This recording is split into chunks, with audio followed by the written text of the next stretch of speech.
and his wife had just told him he was an embarrassment. The words didn't crash into the room. They landed with the quiet, devastating precision of a sniper's bullet. It was 7:15 p.m. on a Tuesday, in the cavernous master bedroom of their 5-bedroom, $4.2 million River Oaks home. Sunlight, thick and golden as Houston honey, streamed through the floor-to-ceiling windows, illuminating the dust motes dancing in the air between them. Talia stood before a full-length gold-leaf mirror, a vision in a sapphire blue gown that had cost more than the first car Maverick had ever owned. The dress was a custom Roland Mouret, a $7,800 whisper of silk that clung to her frame. She was adjusting a diamond necklace, a piece Maverick had bought her for their 3rd anniversary, its 12 carats and $120,000 price tag flashing under the recessed lighting. He was standing by the closet, holding his own suit. It was a classic black tuxedo from Tom Ford, impeccably tailored, a $6,500 garment he'd worn only twice. He thought it was appropriate for the Houston Energy Industry Awards. He thought he was supposed to be her date. "What did you just say?" Maverick asked. His voice was quiet, stripped of emotion. It was the voice he used on oil rigs when a pressure valve was failing, and panic was not an option. Talia didn't turn from the mirror. She tilted her head, admiring the way the diamonds caught the light. "I said, I don't think you should come, Mav. The awards, they're a certain kind of crowd. Polished." She finally met his eyes in the reflection, her own expression a placid mask of concern that didn't quite hide the flicker of disdain. "Your energy, it's just not right for it. You'd embarrass me." Embarrass her? The words settled into the quiet space in his chest, where, moments before, anticipation had lived. He thought of his hands. Even when scrubbed clean, they bore the faint cartography of a life spent working. Calluses on his palms from gripping steel wrenches in the Gulf of Mexico, a thin white scar on his left thumb from a slipped pipe fitting when he was 22 and earning $18 an hour. He had built his company, Apex Offshore Solutions, from nothing but a used pickup truck and a set of tools he'd paid for in installments. He'd sold a majority stake to Schlumberger for a sum that still felt unreal, a figure that allowed for houses like this and necklaces like the one she wore. Yet his hands still knew the feel of grease and salt. "I see," he said. The tuxedo suddenly felt heavy in his hands, a costume for a part he had not been cast in. "So you're going alone?" She finally turned to face him, a practiced, sympathetic smile on her lips. "Oh no, of course not. That would look strange. Donovan is going to accompany me. He understands these events. He moves in those circles so effortlessly." Donovan. Her ex-boyfriend. A man who managed a boutique art gallery downtown and wore $900 loafers without socks. A man whose hands had never held anything heavier than a champagne flute. A man whose circles were funded by a trust fund his great-grandfather had established a century ago. The humiliation was a physical thing, a cold wave that started in his gut and radiated outward. He had built an empire from the mud of the ocean floor, managed logistics across 3 continents, and negotiated deals that shaped a sector of the global energy market. But in this sun-drenched, climate-controlled room, he was being told he wasn't polished enough to sit at a table and eat a $300 plate of salmon. He carefully hung the Tom Ford tuxedo back in its garment bag. The motion was slow, deliberate. He zipped it up, the sound unnaturally loud in the silent room. "All right, Talia," he said, his voice as calm and flat as a windless sea. "You and Donovan have a good time." She beamed, the relief on her face so stark it was an insult in itself. "Oh, thank you for understanding, darling. I knew you would. It's just for the best."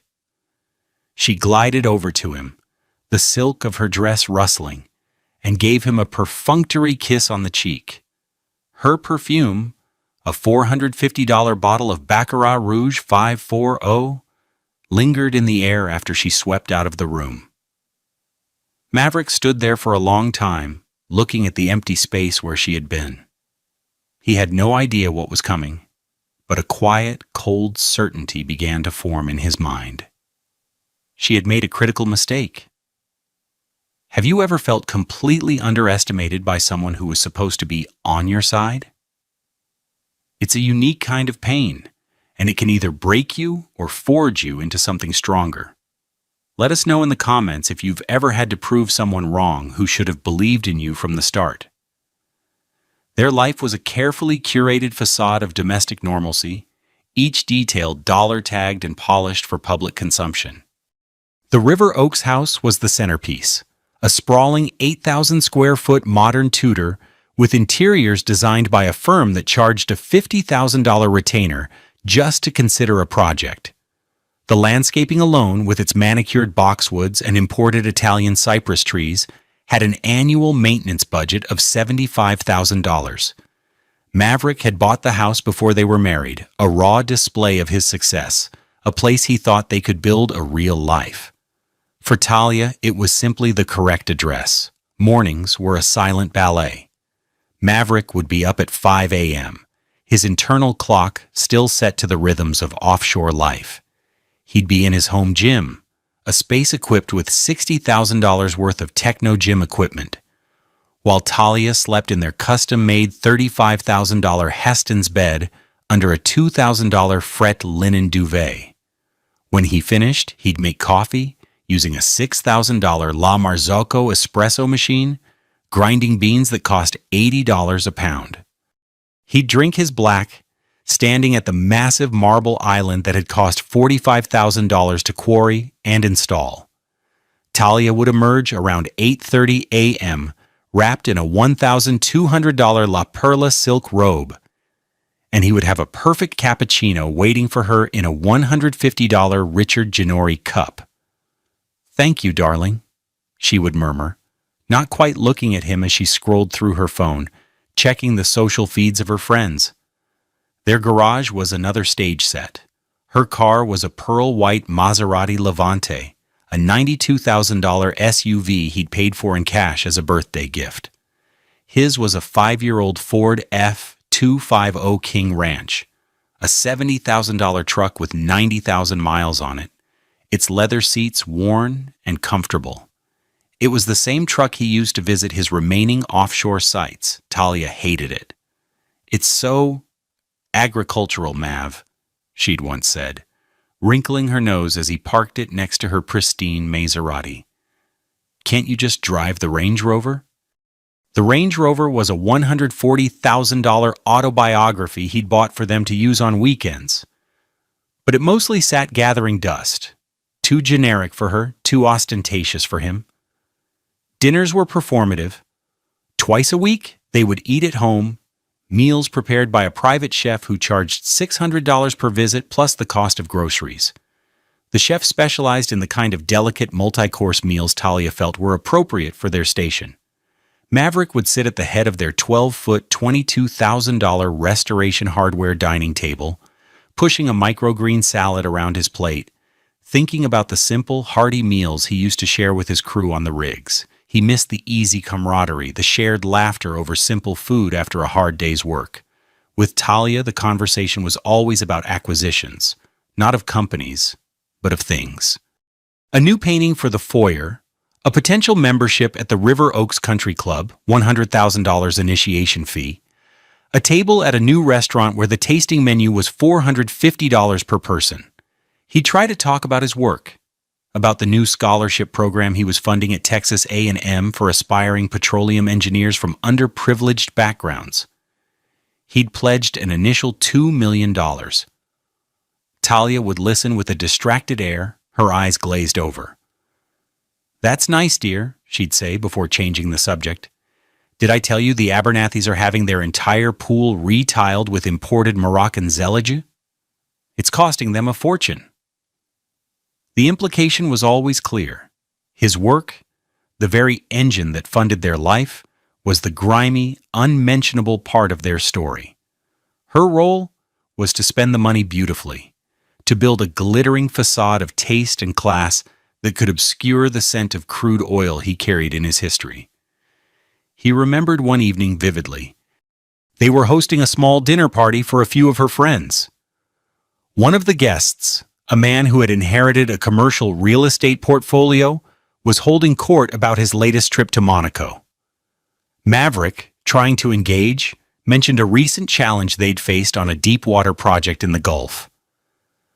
"We had a blowout preventer that was giving us faulty pressure readings at 10,000 feet, he began. So we had to deploy a remote-operated vehicle to—" Talia cut him off with a bright, brittle laugh. "Oh, darling, let's not bore everyone with shop talk." She placed a perfectly manicured hand on his arm, her grip surprisingly firm. "No one wants to hear about your plumbing problems." The table chuckled politely. Donovan, who was there that night, gave Maverick a look of pitying amusement. In that moment, Maverick wasn't the CEO of an $80 million company. He was just a plumber, a roughneck who had stumbled into a world where he didn't belong. He felt the heat rise in his neck, but he just smiled, retreated into himself, and let the conversation about Monaco flow around him. He saw it clearly then. He wasn't a husband to her. He was a sponsor. A walking, talking bank account with dirty hands.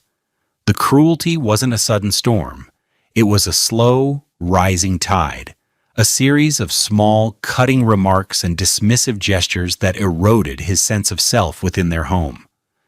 The Energy Industry Awards were not an isolated incident, but the culmination of a long campaign of quiet humiliation. Maverick began to see the pattern, to recognize the escalating betrayal in the smallest of details. A month before the awards, Talia had insisted they attend a charity auction for the Houston Museum of Fine Arts. It was her kind of event, black tie, filled with old money and the city's social elite. Maverick had been talking to an older gentleman, a retired Exxon executive named Arthur, about the complexities of subsea engineering. They were having a genuinely interesting conversation. Talia had glided up, looping her arm through his. "There you are," she'd purred, before turning to Arthur. "You must forgive my husband. He gets so passionate about his work. It's all nuts and bolts to me." She'd laughed, a light tinkling sound that made Maverick's skin crawl. She had reduced his life's work, a field of incredible innovation and danger, to a hardware store aisle. Later that night, as they were getting ready for bed, she'd said, "You really should try to talk about other things, Mav. People aren't interested in the technical stuff. It makes you seem one-dimensional." Then there was the matter of his clothes. Maverick preferred simple, well-made clothing. He wore $150 Page jeans and $200 John Varvatos shirts when he wasn't in a suit. For him, clothes were functional. For Talia, they were a statement, and she felt his statement was all wrong. She began buying him clothes, leaving boxes from Neiman Marcus on their bed, cashmere sweaters that cost $1,500, Italian-made shirts that felt flimsy and restrictive. "I just thought your wardrobe could use a little elevation," she'd explained. He tried wearing one of the sweaters once. It felt like a costume. "See?" she'd said, clapping her hands together. "You look so much more refined. Less like you just stepped off a boat." The compliment was laced with so much poison it felt like an insult. Her phone calls with Donovan became more frequent. She would take them in the garden room, a glass-walled conservatory filled with orchids that had a standing weekly maintenance bill of $500. She would laugh, a genuine, uninhibited sound he rarely heard directed at him.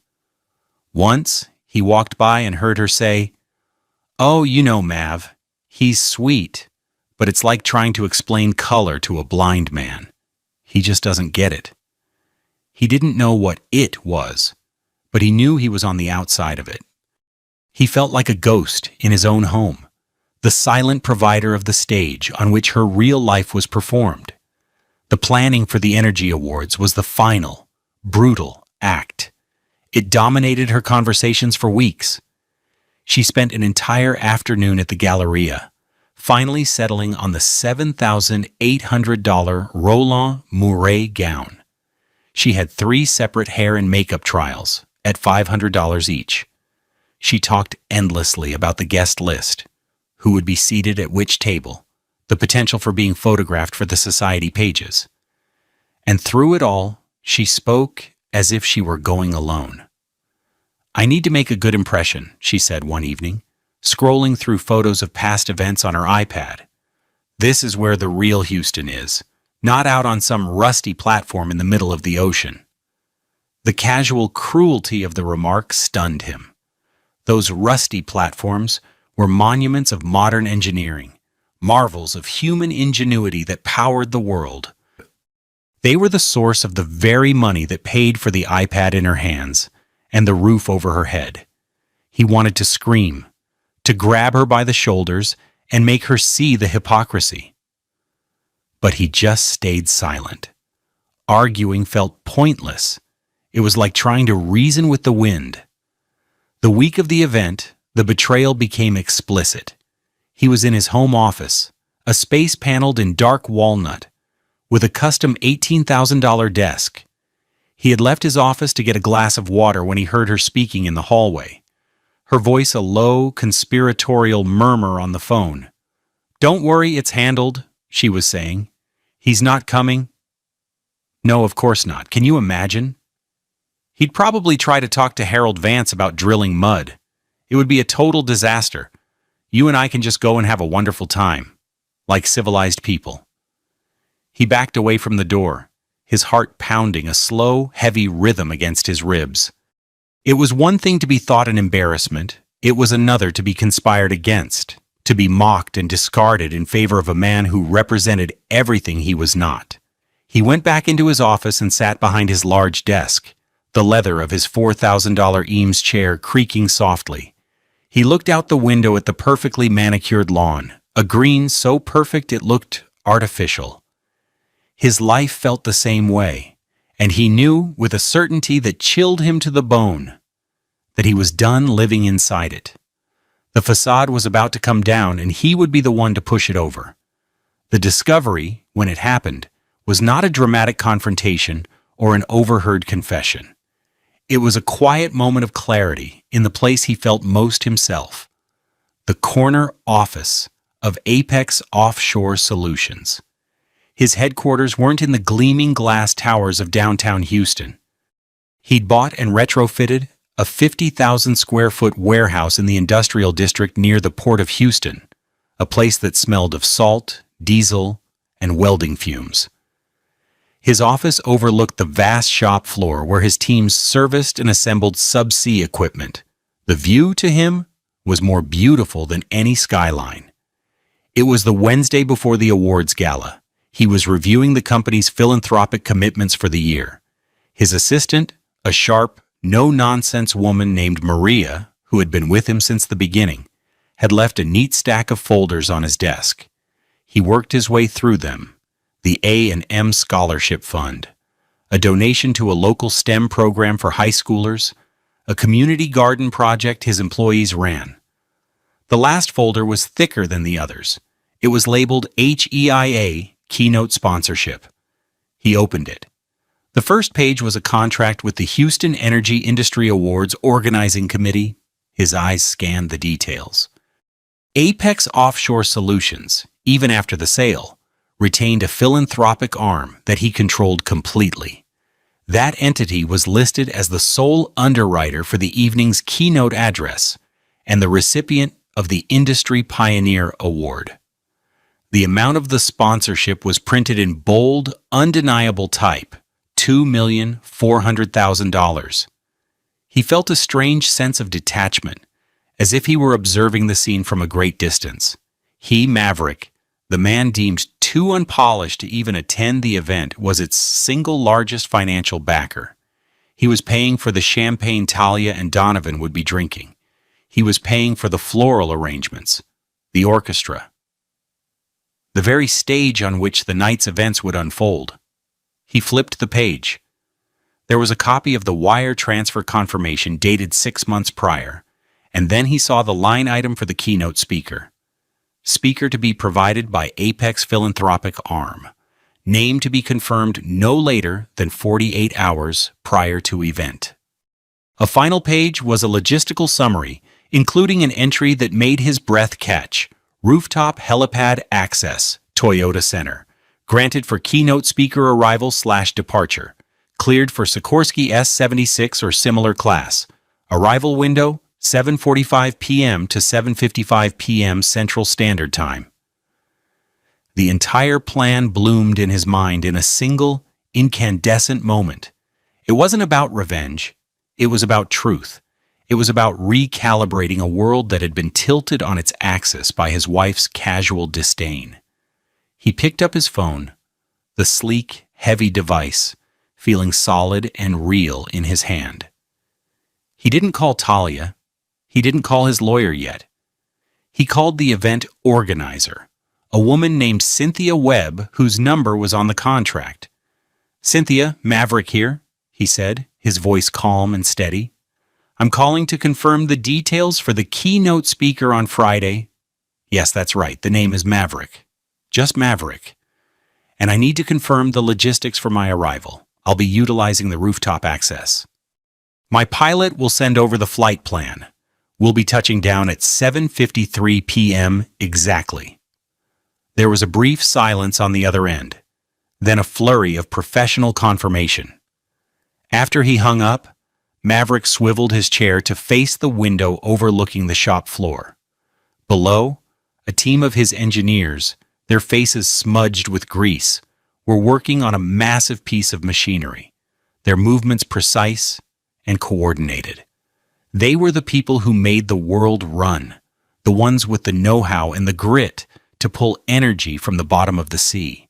They were his people, and his wife thought they, and by extension he, were an embarrassment. A cold, hard anger, pure and clean as a diamond, settled in his heart. He was not an embarrassment. He was the foundation, and he was about to remind everyone of that fact. For the next 2 days, he played the part of the understanding, slightly wounded husband. It was the most difficult performance of his life. He moved through their beautiful, empty house like an actor on a set, every line and gesture carefully considered. He was gathering evidence, not for a court of law, but for the court of his own conscience, steeling his resolve for what was to come. On Thursday evening, Talia was in their walk-in closet, which was the size of a small apartment, deciding between 2 pairs of Jimmy Choo heels, one a classic nude pump for $750, the other a strappy silver sandal for $995. "Which do you think?" she asked, holding them up.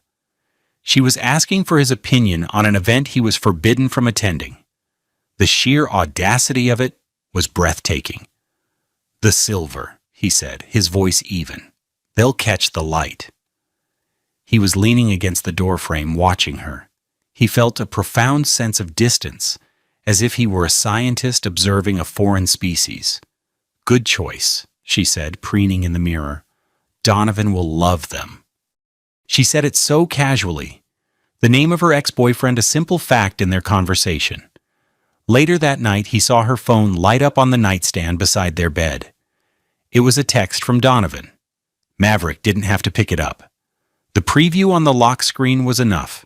It read, "Can't wait for tomorrow night. So much better than having the oil baron breathing down our necks. See you at 6? The oil baron." That was him. A caricature, a joke between them. He turned away, the words burning themselves into his memory. He lay in their $35,000 bed, staring into the darkness, and felt nothing but a vast, cold emptiness where his love for her used to be. He wasn't just losing a wife, he was amputating a part of his life that had become toxic, a source of constant low-grade poison. On Friday, the day of the awards, he acted as if it were any other day. He went to the office. He held his meetings. He reviewed schematics for a new deepwater ROV. At 4 p.m., he wished her a good evening via text. "Have a wonderful time tonight, you look beautiful." He pressed send, the lie feeling like ash in his mouth. Her reply came a minute later. "Thank you, darling." "So sweet of you to understand. Don't wait up. So?" He didn't reply. He put his phone down on his desk and looked at the clock. 3 hours and 53 minutes. He felt a profound stillness settle over him. It was the same feeling he got just before a major operation began, the calm before the controlled storm. He was ready. His first call after the decision solidified had been to his attorney, a formidable black woman named Alani Adebayo. Her firm was on the 50th floor of the Williams Tower, and her hourly billing rate was $1,200. She was worth every penny. He'd met with her on Thursday morning, laying out the situation with the same dispassionate clarity he would use to describe a failing piece of equipment. "She said I would embarrass her," he concluded, sitting in a leather chair across from her glass desk. The Houston skyline spread out behind her like a kingdom. Alani listened without interruption, her fingers steepled. When he finished, she nodded slowly. "And the assets?" "The house on River Oaks Lane is in my name only, purchased 2 years before the marriage," Maverick said. "My majority stake in Apex was sold to Schlumberger, but the proceeds went into a pre-existing irrevocable trust, also established before the marriage. She is not a beneficiary." "And your joint accounts?" "We have one. A checking account for household expenses. I transfer $50,000 into it on the 1st of every month. The current balance is around $18,000. She has her own credit cards, which are tied to that account." Alani allowed herself a small, thin smile. "Mr. Maverick, you are a very methodical man. This will be clean. In Texas, assets acquired before the marriage are separate property. The house is yours. The trust is yours. She will be entitled to half of the community property accumulated during the marriage, which, from the sound of it, is a checking account with $18,000 in it and whatever depreciating assets she has purchased." "The cars?" Maverick asked. "The Maserati was a gift. That's hers. Your truck is yours. The Range Rover, if purchased during the marriage with marital funds, will be considered community property. We can offer her that in the settlement. It's a small concession." The entire meeting took less than 30 minutes. Alani's paralegal began drafting the divorce petition while they were still speaking. It would be ready to file on Wednesday morning, giving Maverick the weekend to execute his plan. "The petition will cite irreconcilable differences," Alani said as he stood to leave. "It's no fault, but her behavior, it provides context. Keep a record of everything." Maverick nodded. "I have the texts." "Good," Alani said. "Now go do what you need to do. We'll handle the rest." His next phase of planning was purely logistical. He met with his pilot, a former Marine aviator named Jackson, at a private hangar at Hobby Airport. They stood before the sleek corporate beauty of the Sikorsky S-76, a $13 million helicopter that was the jewel of his company's small air fleet. "The Toyota Center rooftop," Jackson said, looking over the flight plan on a tablet. "Tight landing zone, but we've done trickier. Wind shear off the downtown buildings will be the main variable. We'll need to be precise." 7:53 p.m. touchdown, Maverick reiterated. "Not a minute before, not a minute after. The keynote starts at 8 p.m. The organizers will have someone waiting for me at the helipad to escort me directly backstage."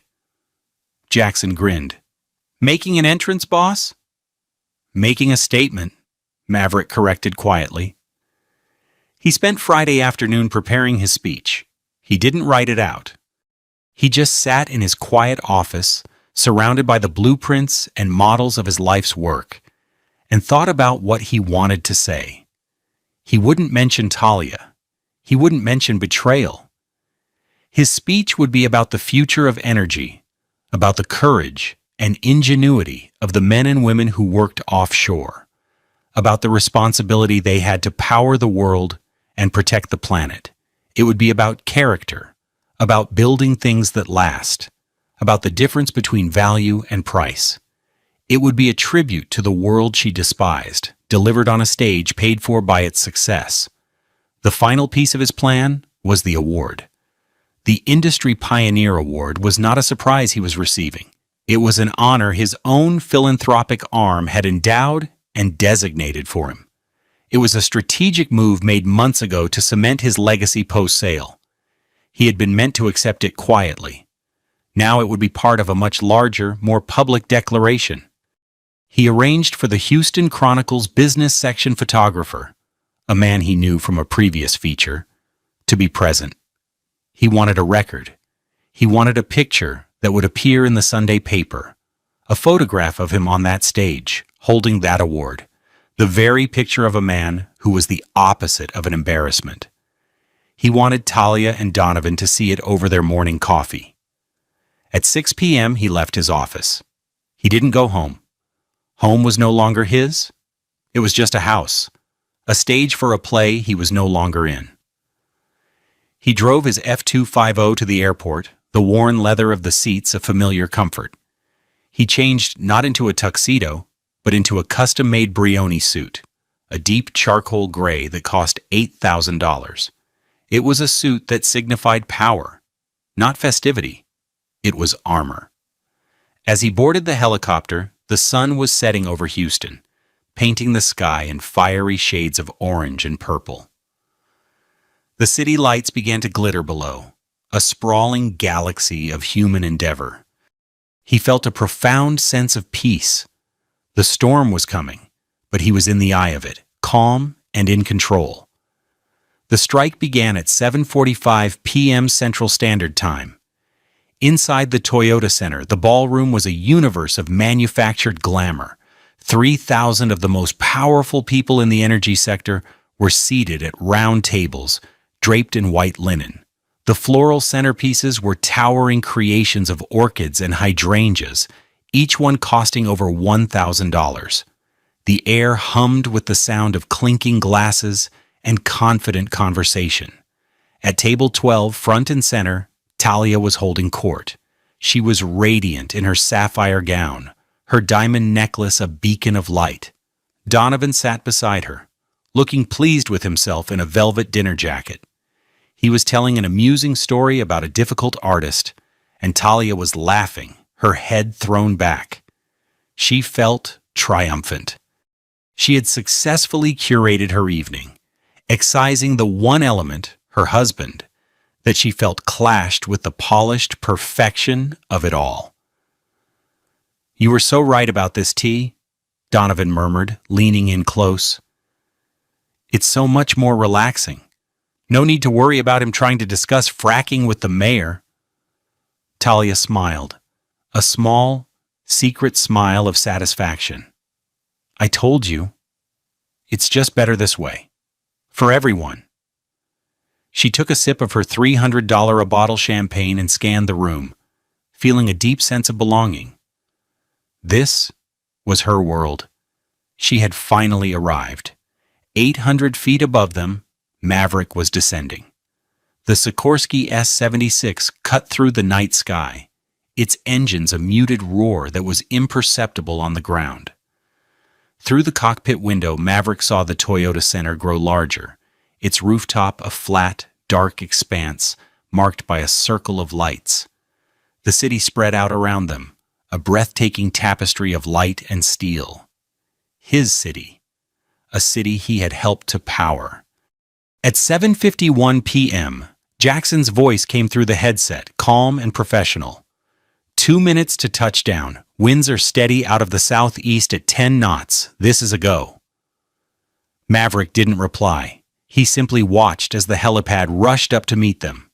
Inside the ballroom, the MC, a local news anchor, was at the podium. And now, ladies and gentlemen, before we present our keynote speaker, we have a special presentation, the Industry Pioneer Award, an award that recognizes an individual whose vision and tenacity have reshaped the landscape of our industry. Talia leaned forward, intrigued. She loved the awards part of the evening. It was all about power and recognition. At 7:53 p.m. exactly, the helicopter's skids touched the concrete of the rooftop with a gentle bump. The sound was completely absorbed by the city's ambient noise. The rotors began to slow. A figure in a dark suit was waiting, an event organizer with a security detail. He opened the helicopter door. Maverick stepped out into the cool night air. The wind whipped at his suit, but he stood for a moment, looking out over the city. Back inside, the MC continued. This year's recipient is a man who started with little more than a toolbox and an unshakable belief in himself. He built a company from the ground up, revolutionizing subsea engineering and deep water extraction. Though he recently sold his company to Schlumberger, his legacy continues through his groundbreaking patents and his generous philanthropic work. A low, rhythmic thumping sound began to permeate the ballroom. It was subtle at first, a vibration felt more than heard. A few people looked up at the ceiling, puzzled. Donovan frowned. "What is that noise?" Talia ignored him, her attention fixed on the stage. She found stories of self-made men vaguely distasteful, a reminder of the gritty work she preferred to ignore. On the roof, Maverick was being escorted through a service door that led to a private elevator. The organizer was speaking rapidly into a walkie-talkie. "He's here. I have him. We are en route to backstage. ETA 90 seconds. The thumping grew louder. It was the sound of the slowing helicopter rotors, a sound that carried through the steel structure of the building. It was a sound of immense, controlled power. Now dozens of heads were turning, looking around the room, a low murmur starting to spread. The MC on stage pressed on, his voice rising slightly to be heard over the growing noise. A true Houston legend, a pioneer, and, as we are about to learn, a man with a flair for the dramatic. Ladies and gentlemen, the winner of this year's Industry Pioneer Award and your keynote speaker for the evening, Mr. Maverick. As his name was spoken, two things happened simultaneously. The massive video screens on either side of the stage, which had been showing the event's logo, switched to a live feed from a camera positioned on the rooftop helipad. The image was stark and powerful. A sleek, black helicopter, its blades still turning slowly, silhouetted against the glittering Houston skyline, and the main doors at the back of the ballroom swung open. A single figure stood there, framed in the doorway, flanked by security. He was tall, dressed in a perfectly tailored dark suit. He paused for a beat, his eyes scanning the room. The entire ballroom fell silent. The only sound was the lingering deep whoomp, whoomp, whoomp of the helicopter from the video feed. Every single person turned to look. At table 12, Talia's champagne glass froze halfway to her lips. Her smile vanished, replaced by a mask of pure, uncomprehending shock. Her mind struggled to connect the man on the stage's introduction with the man in the doorway. It was impossible. He was supposed to be at home. He was her embarrassing husband. Donovan's jaw had gone slack. He stared, his face a comical picture of disbelief. Maverick took his first step into the room. The cameras started flashing, their strobes like lightning in the stunned silence. He walked down the central aisle, his pace unhurried, his expression unreadable. He didn't look at table 12. He didn't look at anyone. His focus was entirely on the stage at the front of the room. The walk felt like it took an eternity. With every step he took, the foundation of Talia's world crumbled a little more. The man she had dismissed, the man she had hidden away, was the undeniable center of gravity in a room full of the most powerful people in her city. He wasn't just at the party, he was the party. He reached the stage and took the stairs in 2 easy strides. He shook the MC's hand, accepted the heavy crystal award, and walked to the podium. He placed the award down gently and looked out at the sea of frozen faces. For the first time, he let his eyes drift to table 12. He met Talia's wide, horrified gaze. He held it for just 1 second, his expression a perfect blank. Then he turned his attention back to the microphone. The room was so quiet he could hear the hum of the air conditioning. "Thank you," he began, his voice calm, clear, and amplified to fill every corner of the vast space. "It's an honor to be here tonight." The consequences began to cascade before Maverick even finished his speech. The first was the social implosion, happening in real time. At table 12, Talia felt 3,000 pairs of eyes on her. She could feel the heat of their collective gaze, a mixture of pity, morbid curiosity, and contempt. Her phone, sitting on the table beside her plate of untouched sea bass, began to vibrate silently. Then it vibrated again, and again. Texts from her friends, the women she lunched with and gossiped with. "OMG, is that Maverick? What is happening? Talia, are you okay? This is insane." She couldn't look down. She couldn't move. She was pinned by the sheer, crushing weight of her public humiliation. Donovan, beside her, had gone pale. His own phone was buzzing. The man he had derided as an oil baron was being celebrated as a visionary.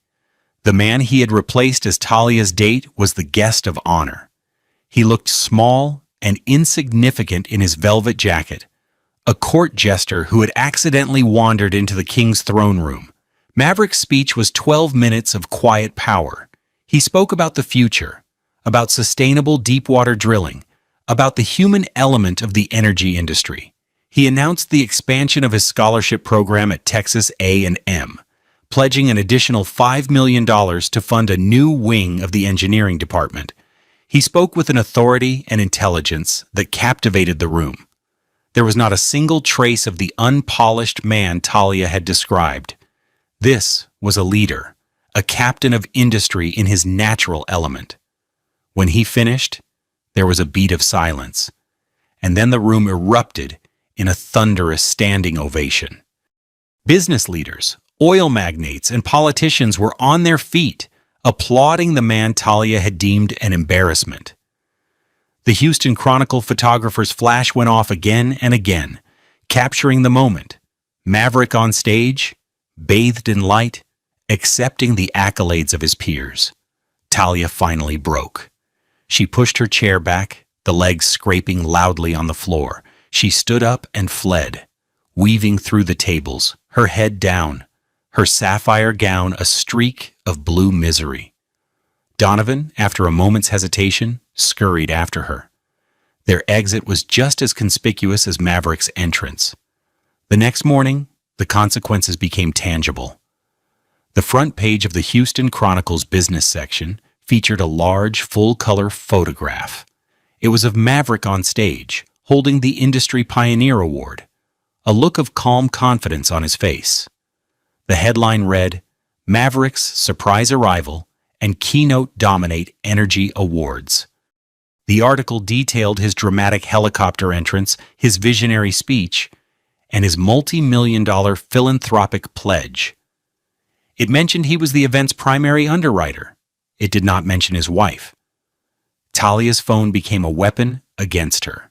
She received over 50 calls before 10 a.m. friends, acquaintances, the wives of her husband's former colleagues. Some were feigning concern, others were barely concealing their glee. Her social standing, which she had so carefully constructed, had been demolished overnight. The story was all over the city's elite circles. Talia, the woman who had tried to hide her husband, had instead been publicly exposed as a fool. Donovan's downfall was quieter, but just as complete. The owner of the art gallery he managed, a shrewd older woman who sat on several charity boards, had been at the awards. She called him into her office on Monday morning. The conversation was brief. His association with such a public and embarrassing spectacle was not aligned with the gallery's brand. He was fired. His trust fund provided him a comfortable life, but his career, the thing that gave him a veneer of purpose, was gone. On Wednesday morning at 9 a.m., a professional process server arrived at the River Oaks house. He was a large, impassive man in a nondescript sedan. He rang the bell and served Talia with the divorce petition Alani Adebayo had prepared. Talia stood in the marble foyer, the papers trembling in her hand. She read the sterile legal language, irreconcilable differences. She saw the division of assets. The house was his. The trust was his. The community property to be divided was the Range Rover and the $18,000 in their joint account. Her Maserati was hers. Her clothes were hers. Her jewelry was hers. But the entire foundation of her life, the home, the endless flow of money, the status of being Mrs. Maverick, was gone.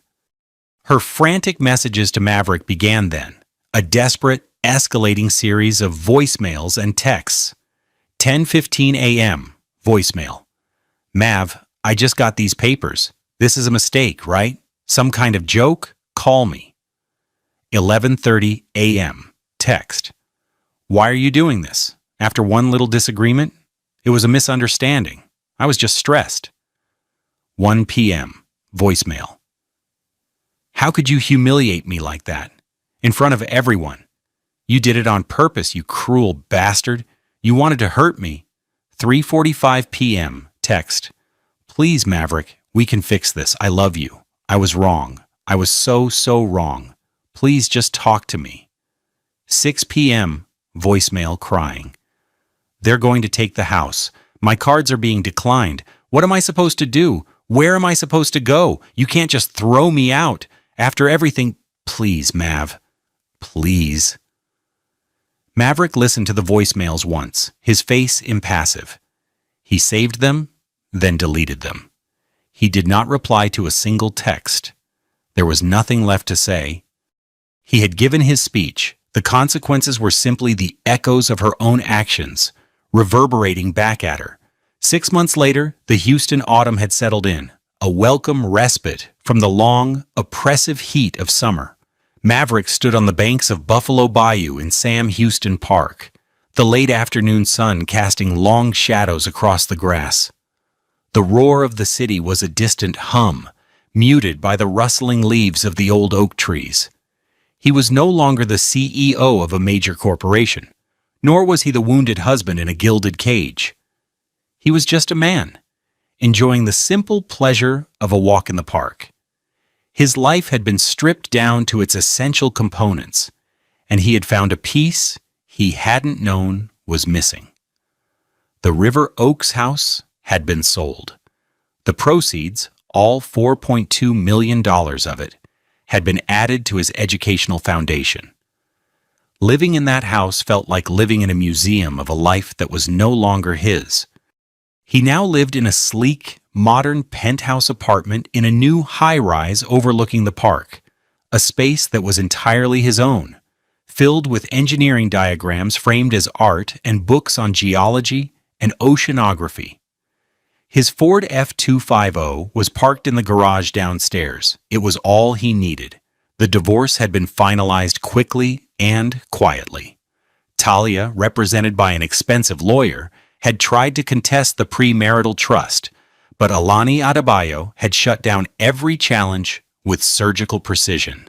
In the end, Talia walked away with the Maserati, the Range Rover, her personal effects, and a one-time settlement of $250,000, enough to start over, but nowhere near enough to sustain the lifestyle she had cultivated. The last he heard, she had moved to a smaller condo in the Galleria area and was trying to rebrand herself as a lifestyle consultant. He felt no anger toward her anymore, only a profound sense of pity. She had been so focused on the price of everything that she had never learned the value of anything. His days were now his own. He spent his mornings managing his investments and his afternoons overseeing his foundation. The Maverick Offshore Engineering Scholarship was now one of the most prestigious programs at Texas A&M, fully funding 30 students a year. He met with them regularly, not as a distant benefactor, but as a mentor. He saw the same hunger and drive in their eyes that he'd had as a young man. He pulled a folded piece of paper from the pocket of his jacket. It was a drawing given to him by the 10-year-old daughter of one of his scholarship students, a brilliant young woman from a rough part of Houston. He had met the family at a recent appreciation luncheon. The little girl, named Ania, had shyly handed him the drawing. He unfolded it now. It was a family portrait drawn with the earnest, charming imprecision of a child. She had drawn her mother, a proud black woman with her hair in beautiful braids, holding a graduation cap. She had drawn herself with beaded cornrows that seemed to bounce off the page. And she had drawn a tall man next to them, holding a giant wrench. Underneath, she had written in wobbly letters, "Maverick the Builder." She had used a brown crayon for his skin, just like hers. He smiled, a genuine, easy smile that reached his eyes. This was his legacy. Not the $80 million in a trust, not the dramatic helicopter landing, but this, the chance to build something new, to provide a foundation for others to create their own success. The drawing was more valuable to him than any diamond necklace or crystal award. True wealth, he had come to understand, wasn't about what you could acquire. It was about what you could build. It wasn't about being polished. It was about being authentic. It wasn't about the circles you moved in. It was about the lives you touched. He had been so focused on proving his worth in a world that didn't value him, he'd almost forgotten the world that did. He folded the drawing carefully and put it back in his pocket. The sun was setting, painting the sky in brilliant hues. A new day was coming, and for the first time in a long time, he was truly free to enjoy it. The journey to discovering your own worth can be a long and difficult one, especially when the people closest to you don't see it. But finding that inner strength and redefining success on your own terms is the greatest victory. We hope Maverick's story inspires you to value your own unique talents and to never let anyone else define your worth. Thank you for joining us on Love Beyond Pride.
Damon was 37 years old, a man whose life was measured in microns and precise calculations.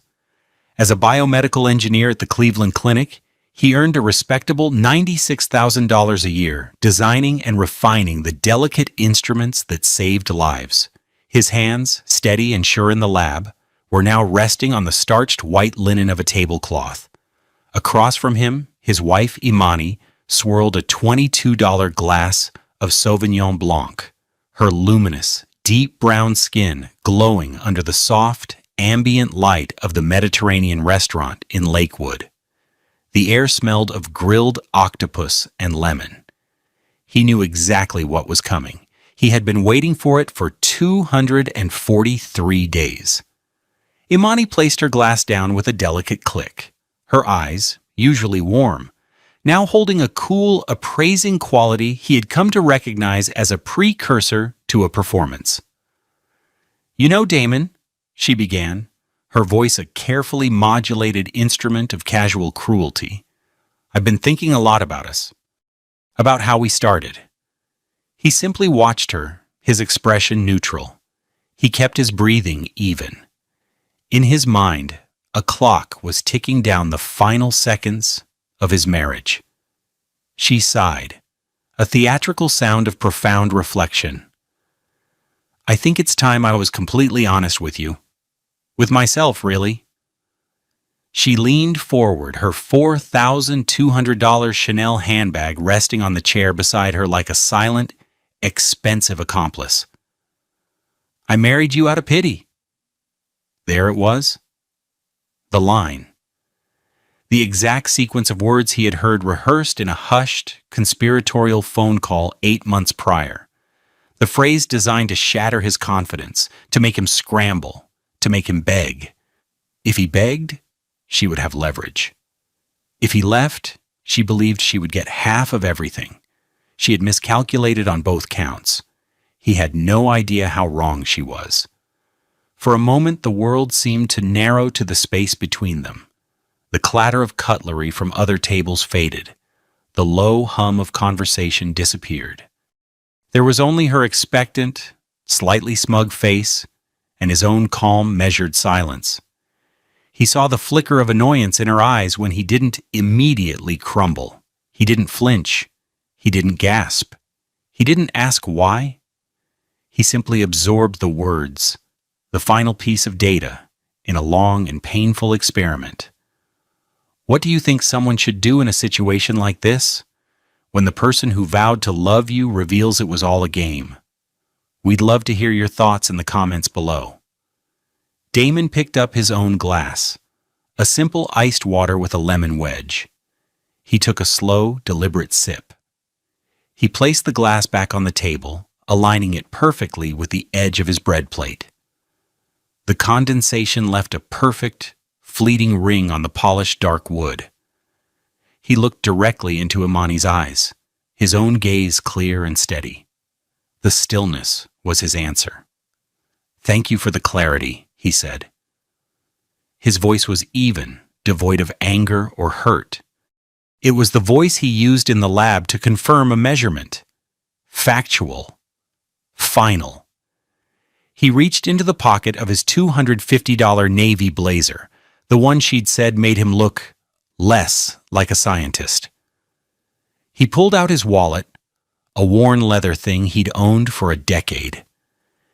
He extracted 2 crisp $100 bills and placed them neatly on the table, more than enough to cover their $187.50 bill. He didn't look at the check. He had already calculated the total in his head. Then he stood up. He adjusted his cuffs. He looked down at Imani, whose perfectly constructed expression of condescending pity was now cracking, revealing the confusion underneath. Her mouth was slightly open. This was not the reaction the script had called for. "I'll have my attorney contact yours," Damon said. The words as clean and precise as a surgical incision. And with that, he turned and walked away. He didn't look back. He walked out of the restaurant, past the warmly lit patio, and into the cool Cleveland night, the sound of the door closing behind him like the final punctuation on a 4-year lie.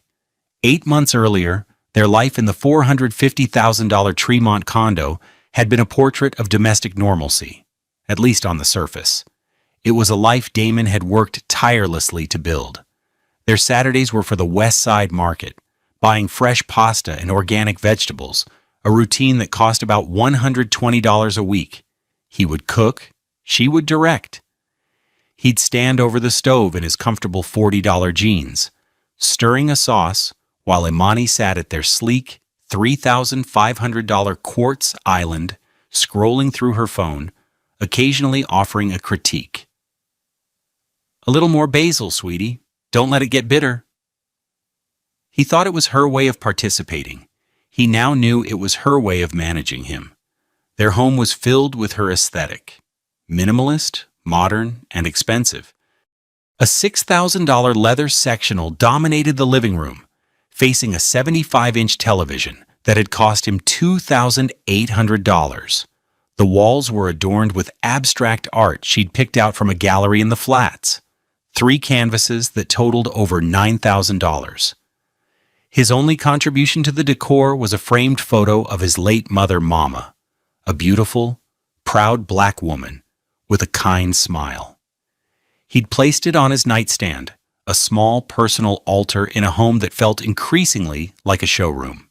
He remembered the day they bought her car, a gleaming white BMW 3 Series. The sticker price was $43,000. He'd put down $10,000 from his savings, money he had carefully accumulated from freelance consulting projects. He drove a 2012 Toyota Camry with 187,000 miles on it, a car he maintained himself. "It's reliable," he'd say with a shrug. "It's embarrassing," she'd reply, not unkindly, but with a dismissive little laugh that chipped away at him. "My husband, the brilliant engineer driving that old thing." He paid for their vacations. A $7,000 trip to Tulum, where she spent most of her time taking photos for her social media, curating an image of a perfect life. A $5,000 weekend in New York for her birthday, staying at a boutique hotel and dining at restaurants where the entrees cost more than his weekly grocery budget. He paid for her wardrobe, a rotating collection of designer labels, Burberry, Armani, Chanel. He once saw a receipt for a single dress for a charity gala, $2,400. He wore an $89 Timex watch. She wore a $5,000 Cartier she'd called an investment. He never complained. He believed he was investing in their happiness. He saw her joy in these things and thought it was a reflection of their shared success. He saw her ambition to climb social ladders and thought he was supporting her dreams. He loved her, and he believed love was an act of service, of giving. He had no idea she was keeping a different kind of ledger, one where his generosity was recorded as weakness, his quiet nature as a lack of ambition, and his love as a tool to be leveraged. He was the stable, reliable foundation upon which she could build the life she truly wanted, and he was meant to be grateful for the privilege of paying for it. The facade was perfect, meticulously constructed, and he had been its most willing and most foolish architect.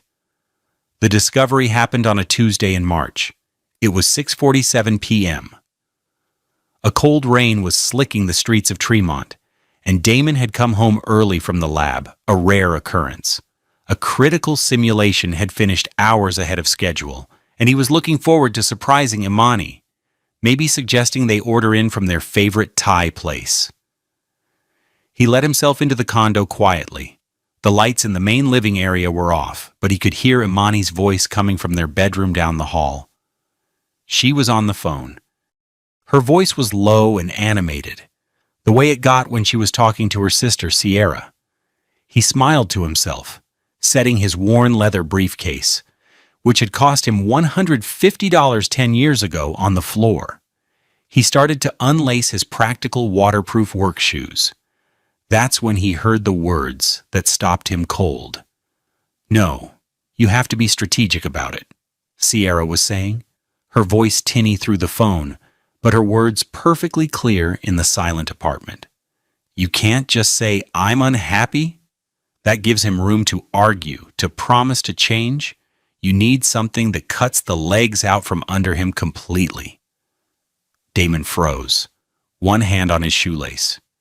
He felt a prickle of unease. Strategic? Like what? Imani asked, her voice a conspiratorial whisper. What could I say? Something that makes him feel small, Sierra said, and Damon could almost picture her, leaning back on her own expensive sofa, a smug look on her face. Something that reframes the whole marriage as a favor you did for him. Hit his pride. What about, "I married you out of pity"? The silence that followed stretched for an eternity. Damon's heart hammered against his ribs. Pity? The word was absurd. He loved her. He provided for her. He supported her. Where was the pity in that? Then Imani laughed. It wasn't a happy sound. It was a sharp, calculating noise. "Oh, that's good," she breathed. "That's nasty, Cece. I love it." "Right?" Sierra said, pleased with herself. "Test it out. Plan a nice dinner, set the mood, and then just drop it on him. See what he does. If he begs, you have all the leverage.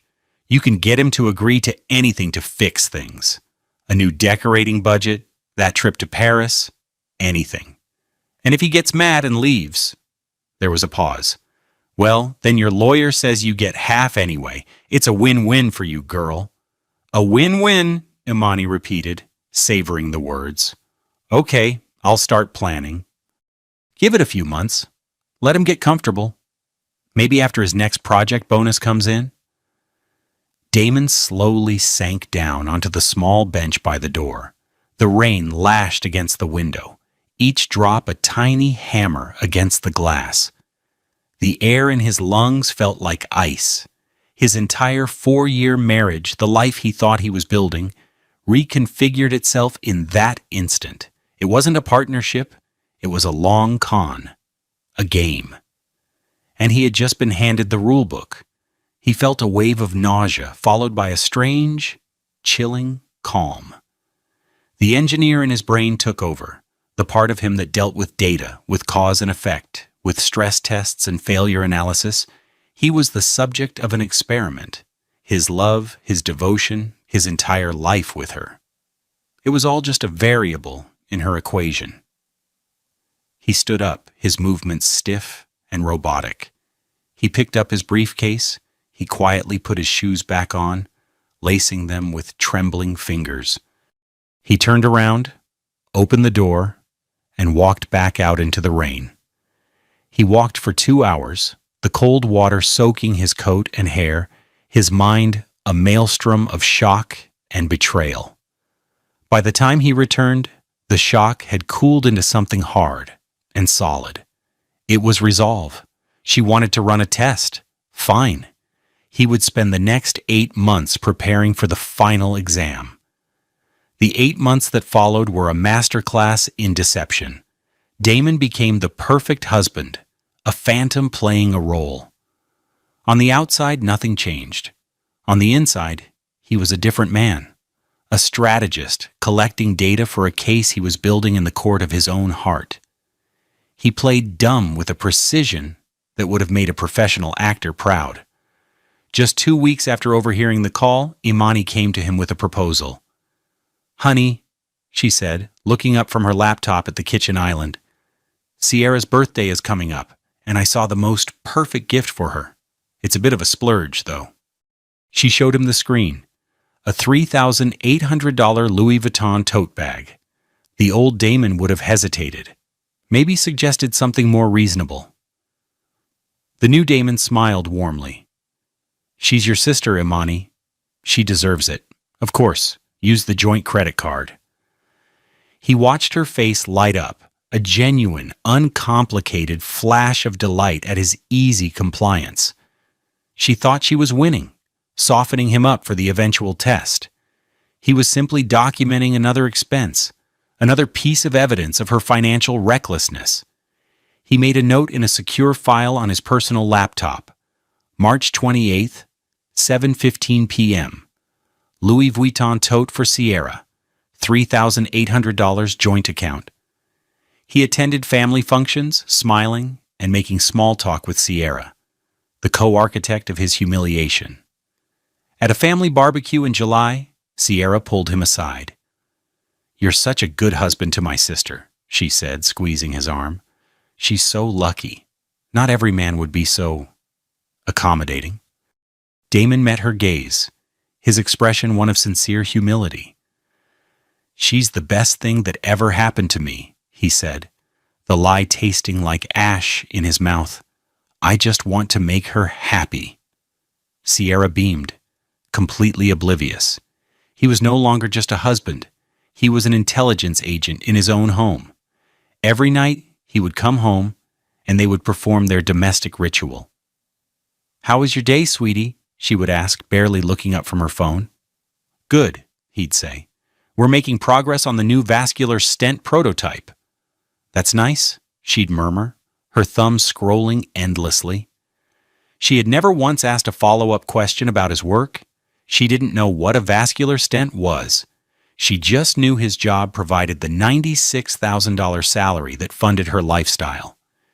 He initiated conversations about their future, carefully laying traps. "You know," he said one evening, as they watched a show on their massive TV, "I was thinking, my next bonus should be pretty significant.